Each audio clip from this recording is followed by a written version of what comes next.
কুল ইন্নামা আনা বাশারুম মিসলুকুম, বলুন হে নবী আপনি বলে দিন আমি তোমাদের মতো একজন মানুষ। অনেকে মানুষ মানতে রাজি নেই, জানেন কিনা? একটা বিরাট গোষ্ঠী বলে যে মানুষ না তো কি, হ্যাঁ নূর, তো নূর কি মানুষ কিনা আগে বলেন না? হ্যাঁ মানুষ না তো কি, ফেরেশতা চিন তো কি, কিছুই বলতে পারে না, শুধু একেবারে একটা সুযোগ পাইছে নূর। আবার কেউ তো বাড়াই বাড়াই আল্লাহ নূরও বলে ফেলে, নাউযুবিল্লাহ। শিরিক কাকে বলে কত প্রকার কি দেখাই দেবে, আল্লাহ নূর বলে শিরিক হয়ে যাবে। স্রষ্টার কোনো অংশ সৃষ্টির ভিতরে নাই, স্রষ্টার কোনো অংশ সৃষ্টির ভিতরে নাই, থাকতে পারে না। স্রষ্টা ওই সময় ছিলেন যখন সৃষ্টি ছিল না, যখন সৃষ্টি ছিল না স্রষ্টা ছিলেন কিনা তখন? স্রষ্টা এবং সৃষ্টি আলাদা যদি বিশ্বাস না করতে পারেন আপনার ঈমান থাকে না। স্রষ্টা এবং সৃষ্টি আলাদা। আমাদের দেশে কিছু মানুষ তো ইয়া করে, গানে গায় মান্না গঞ্জম দার জমিনও আসে না। হ্যাঁ হ্যাঁ, যা আসমান জমিনে জায়গা হয় না ওনার পরে পকেটের ভিতরে জায়গা হয়ে যায়, ওনার কলমের ভিতরে জায়গা হয়ে যায়। এগুলো হিন্দুদের কথা, এগুলো মুসলমানদের কথা হইতে পারে না। মুসলিম এ কথা বলতে পারে না, ঈমান থাকবে না এটা বললে। অবশ্যই বিশ্বাস করতে হবে স্রষ্টা এবং সৃষ্টি আলাদা। কেমনে বিশ্বাস করবেন জানেন? আল্লাহ তাআলা বলে দিয়েছে সুন্দর করে, মা কাদারুল্লাহ হাক্কা কাদরিহি ওয়াল আরদু জামিআন ক্বাবদাতুহু ইয়াওমাল কিয়ামাহ ওয়াস সামাওয়াতু মাতউইয়াতুন বিয়ামিনিহি সুবহানাহু ওয়া তাআলা আম্মা ইউশরিকুন। আল্লাহ তাআলা বলছেন আল্লাহকে তারা সঠিক ধারণা, আল্লাহকে সঠিক সম্মান দিতে জানেনি। আল্লাহ সম্পর্কে তাদের ধারণা এই মিথ্যা। কেন? হাসরের দিন আল্লাহ তাআলা জমিনকে মুষ্টির ভিতর রাখবেন আর আসমানগুলিকে তার ডান হাতে রাখবেন। আসমানগুলি, আসমান দেখছেন কোনদিন? দেখছেন কেউ? জমিন তো দেখেই তো পাগল হয়ে গেছেন। এই গ্রহ নক্ষত্র যেগুলো দেখছেন সবই তো জমিন, এগুলি জমিনের অংশ। এই জন্য মঙ্গল গ্রহে জমি বেচতেছে কেউ কেউ, তাই না? চাঁদে যাইয়ে কেউ বসবাস স্থাপন কাছে চিন্তা ভাবনা করতেছে, এগুলো জমিনের অংশ। এগুলি আপনার কাছে অনেক বড় দেখা দিয়েছে, তাই না? এগুলি যদি আপনি সব যারা আজ আকাশ নিয়ে গবেষণা করে তারা বলছে যে এই যেগুলি আছে সবগুলি ক্ষুদ্র ক্ষুদ্র ক্ষুদ্র। আল্লাহ সবগুলিকে, যেগুলো আমরা দেখতে পাই অনেক ক্ষুদ্র, আকাশে ছায়াপথ আছে, এরকম হাজার হাজার ছায়াপথ, লাখ লাখ ছায়াপথ আছে, ছায়াপথের ভিতরে আমরা এই গ্যালাক্সি যা আছে সবগুলি একটু ছোট জিনিস।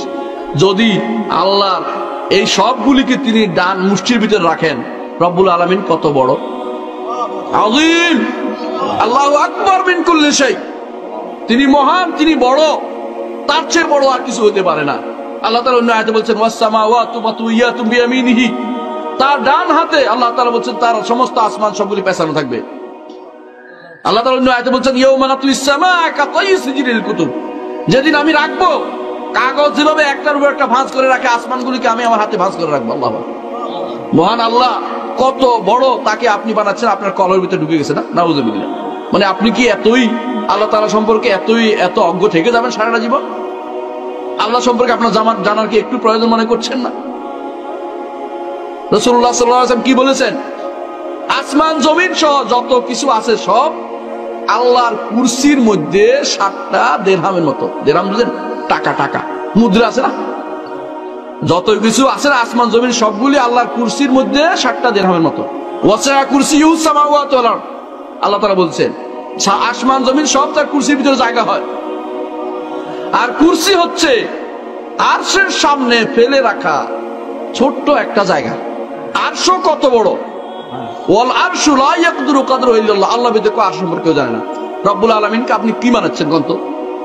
ক্ষুদ্র। আপনি এটাকে বানাচ্ছে কেউ কেউ বলে অনুপরমাণু, নাউযুবিল্লাহ। এই সবই হচ্ছে এই জন্য আল্লাহ সম্পর্কে মানুষের ধারণা শুদ্ধ নয়। আল্লাহ সম্পর্কে মানুষ ঈমান শুদ্ধ আনতে পারেনি। বিশ্বাস করতে হবে যে আমরা ক্ষুদ্রাতি ক্ষুদ্র জিনিস, আমাদের চেয়ে বড় বড় গ্রহ নক্ষত্রগুলো আল্লাহ তাআলা ডান হাতে মুষ্টির ভিতরে থাকবে হাসরের দিন সবগুলি।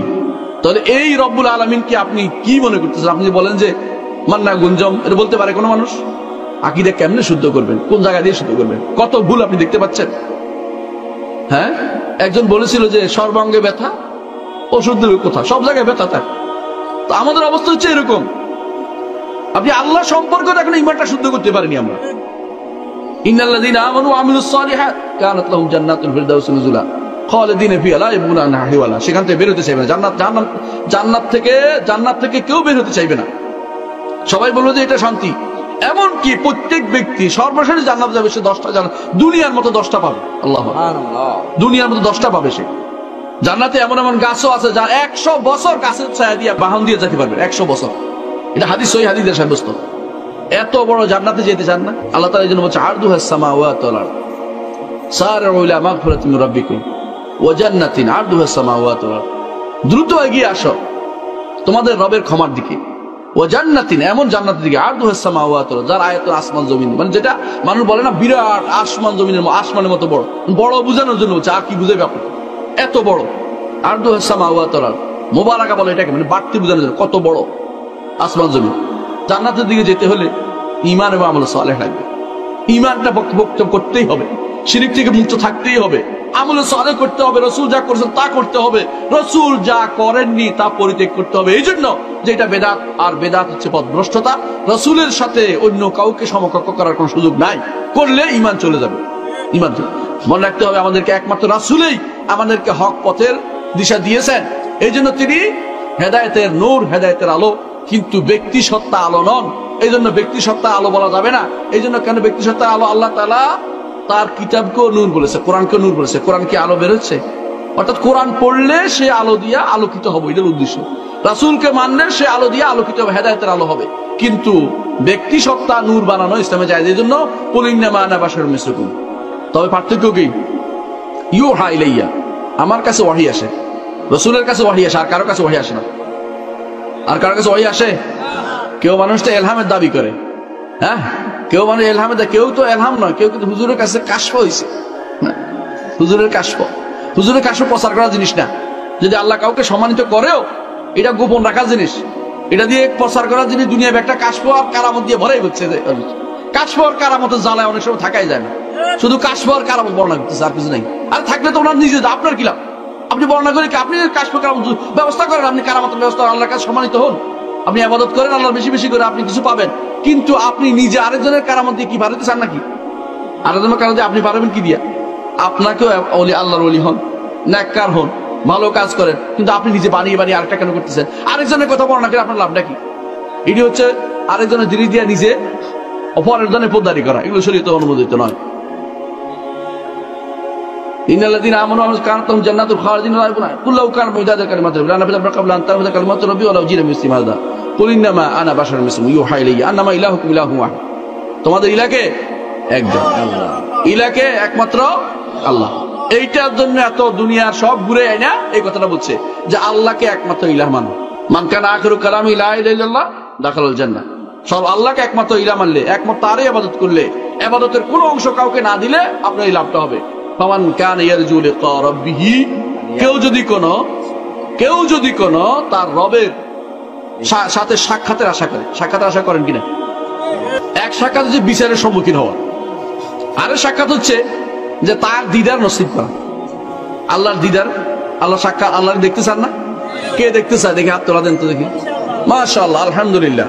রাসূলুল্লাহ সাল্লাল্লাহু আলাইহি ওয়াসাল্লাম বলেছেন, মান আহাব্বা লিকা আল্লাহ আহাব্বাল্লাহু লিকাহু। কেউ যদি কোনো আল্লাহ তাআলার সাথে সাক্ষাৎকে পছন্দ করে, আল্লাহ তার সাথে সাক্ষাৎ পছন্দ করে। আলহামদুলিল্লাহ, আমরা সবাই আল্লাহর সাথে সাক্ষাৎ পছন্দ করি, আলহামদুলিল্লাহ। তাহলে আমরা বুঝছি আল্লাহর জন্য সাক্ষাৎ করতে হলে কি করতে হবে, এটা একটু শুনে নেই। আল্লাহর সাথে সাক্ষাৎ করতে হবে না? কাফেররাও কিন্তু যাবে হাসরের মাঠে, কিন্তু আল্লাহকে দেখতে পাবে না। কাল্লা ইন্নাহুম আন রাব্বিহিম ইয়াওমাইযিন লামাহজুবুন। কখনো নয়, আল্লাহকে তারা দেখতে পাবে না, এই আনন্দ তারা পাবে না। কিন্তু ঈমানদার পাবে, ঈমানদার জান্নাতে পাবে। লাদাইনা মাজিদ, বাড়তি জিনিস দিয়ে আল্লাহ তাকে দেখাবে, ঈমানদারদেরকে দেখা দিবে। এবং ঈমানদাররা এই নেচ্ছে বড় নেয়ামত আর কিছু পাবে না। কি বলেছেন আল্লাহ তাআলা? যে এই যে যদি কোন এইটা ইলাহু ওয়াহিদ ফামান কানা ইয়ারজু লিকা রাব্বি, যদি আল্লাহর সাথে সাক্ষাতের আশা করে কেউ, আমরা যারা ঈমানদাররা করি, ফালইয়ামাল আমালান সালিহা। দুইটা কাজ করতে হবে। একটা আমলে সালেহ করতে হবে। কি করতে হবে? আমলে সালেহ করতে হবে। আমলে সালেহ হচ্ছে রাসূলুল্লাহ সাল্লাল্লাহু আলাইহি ওয়াসাল্লাম পদশিত পথ। যেই কোনো কাজ করবেন জিজ্ঞাসা করবেন, কে দেখাই দিল এই কাজটা? আমার নবী কি করেছেন? বলে নবী করেছেন, আলহামদুলিল্লাহ করব। নবী করেন নাই, আস্থা করে নিক্ষেপ করবো, এটা আমার নবী করেন না, আমি করবো না। এটা কোনো দরকার নেই আমার। এগুলি আমার দ্বারা কিছু আখিরাতের কোনো ফায়দা হবে না। কারণ যদি প্রত্যেকে বানাতে থাকি তাহলে দিন থাকবে না। প্রত্যেকে বানানোর মধ্যে লিপ্ত আছি এখন, এটাই সমস্যা। ফামান কানা ইয়ারজু লিকা রাব্বিহি ফালইয়ামাল আমালান সালিহান। একটা প্রথম কাজ, প্রথম জিনিস, অর্থাৎ নবীকে অনুসরণ করে চলো। ওয়ালা ইউশরিক বিইবাদাতি রাব্বি আহাদা, আল্লাহর ইবাদতে শিরিক করা যাবে না। 2 নম্বরটা, দুইটা কাজ করলে জান্নাতে যাওয়ার সিউরিটি আল্লাহ তাআলা দিয়ে দিয়েছেন এই আয়াতের মধ্যে। একটা হচ্ছে আল্লাহর ইবাদত করব, আর একটা হচ্ছে মুহাম্মদ রাসূলুল্লাহ সাল্লাল্লাহু আলাইহি ওয়াসাল্লামের পদ্ধতিতে ইবাদত করব। এটাকে বলা হয় কার জন্য করব, কিভাবে করব। কার জন্য ইবাদত করব? আল্লাহর জন্য। কিভাবে করব? মুহাম্মদ রাসূলুল্লাহ সাল্লাল্লাহু আলাইহি ওয়াসাল্লামের পদ্ধতিতে ইবাদত করব। إنما أشكو بثي وحزني إلى الله وأعلم من الله ما لا تعلمون